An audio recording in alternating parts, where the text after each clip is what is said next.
Hey guys, it's Emma Vigling with TYT Politics. Hope everyone's having a great holiday season. So you've seen it by now. We are doing a series here on TYT Politics about the senators up for re-election in 2018 and who their donors are, straight up. Check out our other videos on that. We did Bernie Sanders, etc. Today we focus on Joe Manchin. Oh, Joe Manchin. He is the Democratic senator from West Virginia. Yes, he's a Democrat. He is currently being challenged from the left by Justice Democrat Paula Jean Swearengin. Cenk has interviewed her a couple times, which makes sense because Joe Manchin is arguably the most conservative Democratic senator in the entire country. I don't think it's that arguable.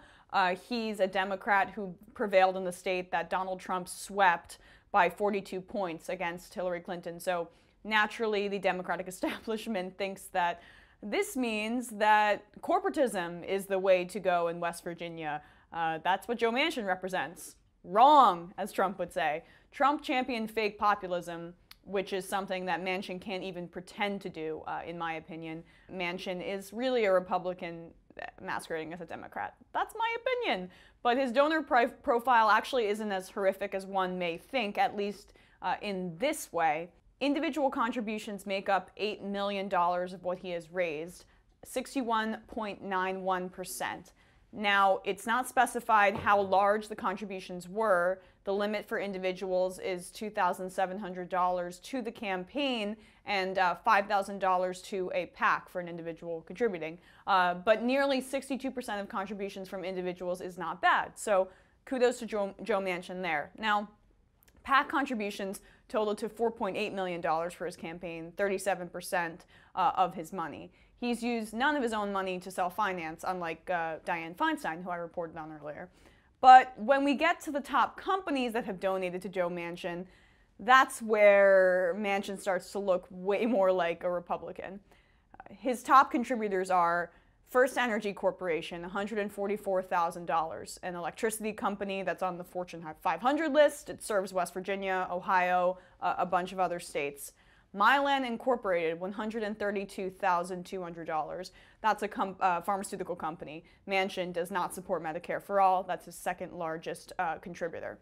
Capital Group, $96,500, an investment firm.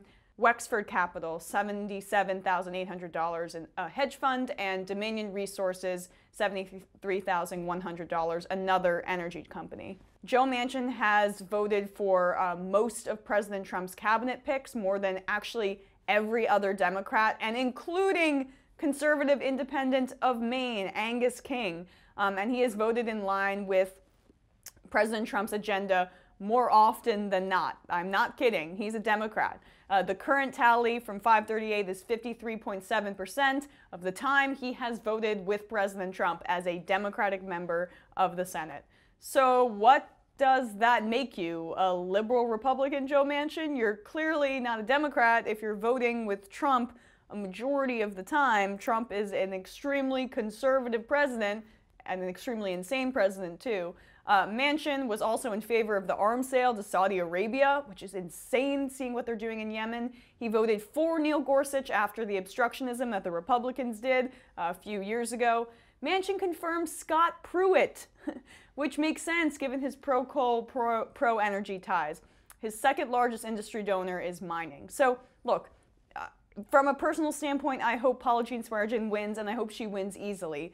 West Virginia is a difficult state. Again, Trump swept the state, so it's hard to parse out how they're going to vote around this time. But populism almost always works, and light populism, as I've always mentioned, is way better than dark populism and appeals to way more people, even in West Virginia. So I'm hopeful that Paula Jean Swearengin is successful in her primary race against Joe Manchin, because I don't want another Democrat masquerading, or a Republican masquerading as a Democrat, taking up seats where we could have actual progressives bringing real change to the people of their state, including West Virginia.